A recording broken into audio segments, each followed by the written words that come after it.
tudo bem com vocês? Olhem só, estamos aqui para iniciarmos o quê? O nosso segundo bimestre, é isso mesmo. Nós iniciaremos hoje o nosso segundo bimestre. Quero dizer desde já para vocês que eu estou com muita saudade de vocês e que logo mais nós estaremos unidos para retomarmos a nossa rotina, não é mesmo? Então, olhem só, para a nossa aula de hoje, você já recebeu a sua apostila, a prof colocou aqui para vocês, ó. Coloquei a minha apostila aqui também sobre a mesa. Peguem a apostila, caneta, canetinha de marcar também, tá bom? E um copo de água, para você ir tomando água e se hidratando durante a nossa aula de hoje, que será bem breve. Mas é sempre bom se hidratar, tá bom? Então, se você ainda não se inscreveu aí no nosso canal, Colégio Método 2020, se inscreva, que nós vamos ficar muito felizes com a sua inscrição. E não esquece de mandar para aquele coleguinha também que ainda não recebeu aí a aula, envia para ele, envia o link e diz, ó, já tem aula disponível, assiste aí que tá muito top, beleza? Gostaria de te pedir também para ir lá no meu canal, Ciências na Rede, aproveita lá, vai lá, que lá tem várias novidades com relação à nossa disciplina de ciências, beleza, galerinha? Então vamos nessa, caneta na mão, apostila na mão e vamos juntos nessa. Bom, gente, antes de nós começarmos aqui o nosso segundo bimestre, eu quero dizer para vocês que, se vocês estão com alguma dúvida com referência ao nosso primeiro bimestre, não se preocupem, tá bom? Quando nós retornarmos aí, eu retomarei de onde parei lá no primeiro bimestre e nós daremos continuidade a todo o conteúdo novamente, tá bom? Então não precisam se preocupar que eu retomarei todos os conteúdos para a honra e glória de Deus. Mas vamos nessa, vamos começar o segundo bimestre porque eu estou muito empolgado para dar essa aula para vocês. Porque nós vamos falar nada mais, nada menos que esse bimestre que o quê? Que Sol, Terra e Lua, ou seja, corpos celestes, gravidade, pressão, ou seja, nós vamos ter um envolvimento aí de várias áreas da geografia, ciências, física. Então, a partir de agora, nós iremos estudar um pouquinho de cada coisa e ver como é que todo esse processo ocorre aqui dentro desses três aspectos. Sol, Terra e Lua, no qual nós precisamos aí de ambos os três para podermos aí desenvolver algumas características do nosso cotidiano. Vale lembrar que o nosso querido Sol é uma estrela que já é uma estrela de meia idade e provavelmente aí ele vai aí acontecer um colapso. Não se preocupe que nós vamos estudar astronomia no 9º ano, falta bem pouquinho, não é mesmo?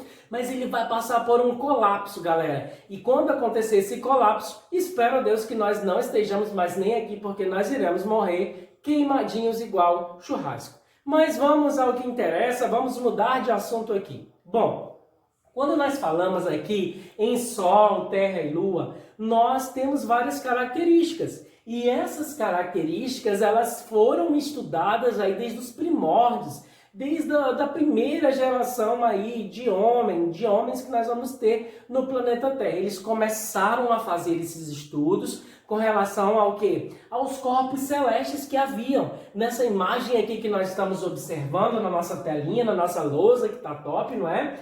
Nós temos o que? As estrelas, nós vamos ter vários raios, ou seja, vários corpos celestes, como que as estrelas, as nebulosas. As nebulosas são o quê? São formações de gás e poeira, então elas conseguem se formar ali devido à composição química do meio interestelar que nós vamos ter, tá bom? Então nós temos a presença dessas estrelas, das nebulosas, vamos ter a presença de cometas também e de outras características que formam o quê? Que formam os cosmos, que é o que? Toda a composição celeste que nós vamos ter. Então, toda essa composição, as pessoas já estudavam desde os primórdios, né? Inclusive, bem aqui no nosso querido e amado Peru, nós temos aí a descoberta do calendário lunar, que eles foram por várias observações e criaram esse calendário. Então, eles são dos povos conhecidos como povos mais inteligentes com relação a processos astronômicos, né, gente? Então, muito maneiro isso, muito massa. Então, já peguem o livro de vocês. Na apostila de vocês, deixa eu pegar minha apostila aqui. Na apostila de vocês, da página 3, tá, gente? Na página 3, ele diz o seguinte: é fascinante olhar para o céu e ver a sua imensidão e incontável quantidade de pontos iluminados, como falei para vocês, as estrelas. E aí ele fala também da formação dos cosmos. Então grifem aí na apostila de vocês, principalmente o segundo parágrafo, que ele fala aqui da complementação e da caracterização dos cosmos, principalmente porque esses povos faziam esses estudos. Eles faziam esses estudos justamente para elaborar calendários, para eles poderem ir se atualizando. Então, se vocês forem pesquisar, nós vamos ter a formulação, gente, de vários calendários. Calendário solar, calendário lunar, muitos tipos de calendários que, através da observação desses cosmos, o povo conseguia aí fazer a formatação desses calendários. Claro que, com o tempo, vários e vários calendários foram aí, né, galera, se perdendo com o tempo, porque apareciam outras características, outras informações que levavam aí a uma melhor ideia. Então, eles iam aí descartando as ideias que não eram tão prováveis. Então, vamos aqui estudar mais um pouquinho sobre esses cosmos. Diante de todos esses estudos, principalmente com relação aos processos lunáticos, fases da Lua, eles foram criando esses calendários e para começo de conversa, gente, o que acontecia? As grandes embarcações, elas seguiam esses calendários, principalmente para se orientar aí para onde tinham que ir, quantos dias já eles estavam ali navegando. Então servia muito para essas embarcações. E é isso que nós vamos falar agora, o quê? Os modelos cosmológicos, ou seja, quais são os modelos cosmológicos, os cosmos, os modelos que foram criados, ou seja, as teorias que foram criadas no decorrer de toda essa história. Então, primeiramente, nós vamos falar um pouquinho dessa evolução histórica que ocorreu nesses modelos cosmológicos. Então, chega mais aqui na nossa lousa. O primeiro modelo, gente, que nós iremos ter é quem? Modelo geocêntrico. Mas Terra, já se liguem aí. Então, modelo geocêntrico, ele é conhecido, olha só, coloquei aqui a imagem para vocês, onde nós temos a nossa querida e amada e vitoriosa Terra, no centro de todos os outros planetas. Então, o modelo geocêntrico é nada mais, nada menos, a sua teoria era de que a Terra, ela seria o centro do universo, tá bom? E aí, nós tivemos aí um historiador que pegou toda ali, possivelmente, as anotações de Aristóteles e foi dando seguimento no quê? No modelo geocêntrico, o Nicolau, tá bom? Então, Nicolau, ele simplesmente deu esse segmento, conhecido como ali também nós vamos ter Ptolomeu, e Ptolomeu foi o cara que deu o grande boom, tá bom, gente? Nicolau estava ali fazendo alguns trabalhos, mas não tanto com relação ao processo de geocentrismo, ele estava apenas de olho. Aí chegou nada mais, nada menos que o nosso querido Cláudio Ptolomeu, e aí fez grandes descobertas. Ele retomou os estudos de Aristóteles e fez grandes descobertas com relação ao modelo geocêntrico. E essas descobertas que ele conseguiu fazer foi através do quê? De várias visualizações no céu, ou seja, ele estava ali dia após dia visualizando o céu, o movimento dos corpos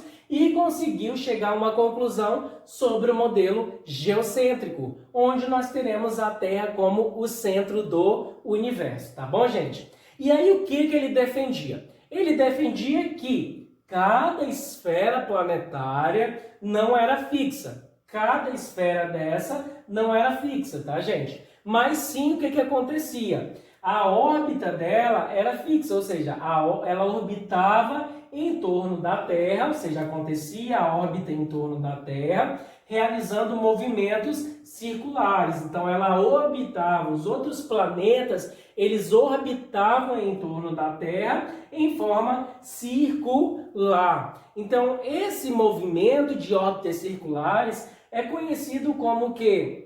Epiciclos. Então é esse formato de o planeta ficar ali circulando na sua órbita em torno da Terra, ele é conhecido como epiciclo. Então olha aqui na nossa lousa como é que ocorre. Nós temos aqui a Terra e os planetas eles ficam orbitando, ou seja, fazendo a sua órbita, o seu epiciclo, girando ali em torno do seu eixo e também, consequentemente, fazendo o seu giro ao redor da Terra. Percebam que eles ficam, olha só, girando, tá bom? Então seriam essas as grandes descobertas que Ptolomeu fez com relação ao modelo geocêntrico, onde a Terra seria ali o centro de tudo. Claro que nessa época, a gente vale ressaltar que a igreja era uma grande influenciadora, ou seja, tudo ali que teria que ser aprovado passaria pelo crivo da igreja. E a igreja, ela obteve aí essas informações e adquiriu esse conhecimento, dizendo que sim, a Terra seria o centro de tudo. E os outros planetas giravam ali em torno da Terra. Porém, vocês sabem que as coisas muitas vezes caem por terra, não é isso mesmo? E aí, anos depois, apareceu um novo modelo aí, cosmológico. A partir de 1543, nós tivemos o novo conhecido modelo heliocêntrico, tá? O conhecido heliocentrismo, diferente lá do geocentrismo, que dizia que a Terra seria ali o X da questão. Quando chega aí o modelo heliocêntrico, nós teremos o nosso querido Nicolau. Nicolau, ele no seu leito de morte, ele fez ali terminou o seu livro e chegou à conclusão das características do modelo heliocêntrico, ou seja, ele fez o seu livro, a obra conhecida como Revolução dos Corpos Celestes, modelo heliocêntrico para o Sistema Solar, onde ele dizia que o Sol ele entraria no lugar da Terra, ou seja, o Sol seria o centro do universo e não a Terra. Aí vocês imaginem só o reboliço, a confusão que deu nesse momento. Chegou o cara, já prestes a morrer, dizendo que a Terra ela não seria o centro. E quem seria o centro seria o nosso Sol. E isso causou uma grande reviravolta onde? Em todo aquele local, em toda aquela cidade, estado, né? E aí a igreja entrou com uma ação muito grande, querendo vetar todas essas informações, porque a igreja, como falei para vocês, ela tinha um alto poder naquela época, onde ela decidia o que era certo, o que não era certo. Então, para a igreja, o heliocentrismo não era correto. Por quê? Porque eles já tinham o geocentrismo como formatação correta. E aí a igreja se pronunciou, disse que estava incorreto, porém os cientistas começaram a ver o quê? Pontos positivos no modelo geocêntrico. Ou seja, eles viram que os 6 planetas conhecidos até então, que vocês aprenderam lá no quarto aninho, não foi? Quais são os 6 planetas que nós temos? Mercúrio, Vênus, Terra, Marte, Júpiter e Saturno realizavam o quê? Eles realizavam movimentos circulares ao redor do Sol. Então, esses planetas eles conseguiam fazer os seus movimentos em círculos ao redor do nosso Sol. Vale ressaltar, gente, que esse modelo, cientificamente, é um modelo muito mais aceito aí pra gente. Então, nosso querido Nicolau aqui, muito bonito por sinal, né, gente? Só que não. E nós vamos ter aqui o nosso Sol, onde os planetas giravam aí em torno do Sol, fazendo a sua órbita normal. Isso significa que, conclusão é que o modelo heliocêntrico, ele descreve melhor o quê? O movimento dos astros, justamente devido a eles fazerem a sua órbita completinha e ficarem ali girando em torno do Sol. E é aí que cai por terra o modelo geocêntrico, porque as características que se davam naquele momento não eram tão adequadas para o estudo que foi feito neste momento. Parou por aí, prof? Não parou por aí. Nós tivemos outro cientista também, um conhecido como quem? Giordano Bruno. Olha só aqui o Giordano Bruno, gente. Giordano Bruno simplesmente, gente, ele foi queimado na fogueira. Ele foi levado à morte, principalmente por defender o quê? Ele defendia, compartilhava das ideias do modelo heliocêntrico, ou seja, ele dizia, não, a Terra não é o centro de tudo. E aí o que aconteceu? A igreja simplesmente pegou e entrou com ações em que acusavam Giordano Bruno de ser um herege, ou seja, dizer que as coisas ali não estavam sendo de acordo com o que a igreja queria, porque ele aceitava que o heliocentrismo seria o modelo correto e não o modelo geocêntrico. Então o que ocorreu? Giordano simplesmente ele foi levado à fogueira e foi simplesmente morto ali, queimado, devido ser uma acusação de herege, que naquela época as coisas eram muito tensas quando a igreja não aceitava algum tipo de contestação por outros cientistas, tá bom, gente? Então ele foi condenado à morte. Após todo esse processo, nós tivemos o desenvolvimento de quem? Da luneta. E esse desenvolvimento, ou seja, esse aperfeiçoamento, foi feito por Galileu. Galileu, muito conhecido e muito famoso por vocês. Inclusive, a luneta, hoje bem mais aperfeiçoada, muitas pessoas têm em casa e conseguem observar vários corpos celestes com essa luneta que é capaz aí de chegar a muitos e milhares de quilômetros de distância, né, gente? Também Galileu Galilei, ele conseguiu defender que a Terra se movia em torno do Sol. Devido aos grandes estudos que ele fez com a visualização da luneta, ele verificou que a Terra ela se movimentava em torno do Sol. Só que o que aconteceu? Ele também começou a ser ameaçado pela Santa Inquisição naquela época. Não ia de acordo com o quê? Com a igreja. Então ele começou a ser ameaçado. Então, simplesmente com essas ameaças, o que aconteceu? A igreja levou ele à pena de morte, porém, aí ele conseguiu fugir e ficar recluso em uma casa. Né? E aí, mesmo ficando recluso, longe de tudo, ele foi afastado de tudo, ele ainda conseguiu descrever e fazer vários livros com relação a esse modelo e aperfeiçoamento do que ele dizia, que a Terra se movia em torno do Sol. Parou por aí? Não parou por aí. Ele ficou aí nessa prisão domiciliar até sua morte. E aí vieram outros cientistas também, que vocês podem observar. Deixa eu só olhar aqui na nossa apostila. Na página 5, o nosso conhecido modelo híbrido, o nosso Tycho Brahe. Então, o Tycho Brahe ele foi responsável, observem lá na página 5, pelo modelo híbrido. Cara, esse é o cara mais louco de todos. Eu não sei o que ele tinha tomado. Acho que ele tomou aí uma água com água sanitária.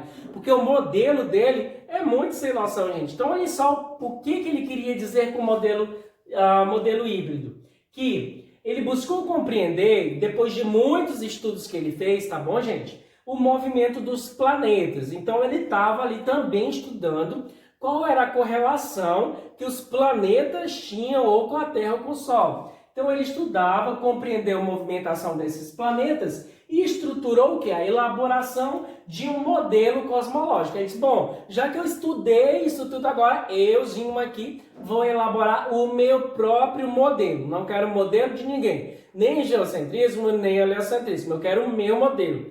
E aí foi isso que realmente ele fez. Ele simplesmente, depois de coletou muitas informações, coletou informações precisas e elaboradas da posição dos astros e das órbitas dos planetas. Então ele começou a estudar todas as órbitas dos planetas, quanto tempo demorava para se fazer a órbita de cada planeta, e chegou a essa conclusão, que em que os planetas giravam em torno do Sol, ou seja, ele dizia, tá, os planetas giram em torno do Sol e o Sol e a Lua giravam em torno da Terra. Ou seja, os planetas giravam ali em torno do Sol, porém o Sol e a Lua giravam em torno da Terra. Olha que coisa fantástica, que coisa legal. Se vocês observarem, nós temos o desenho aí na página 5, esse desenho aqui, tá? Então vocês observem como que ele descreveu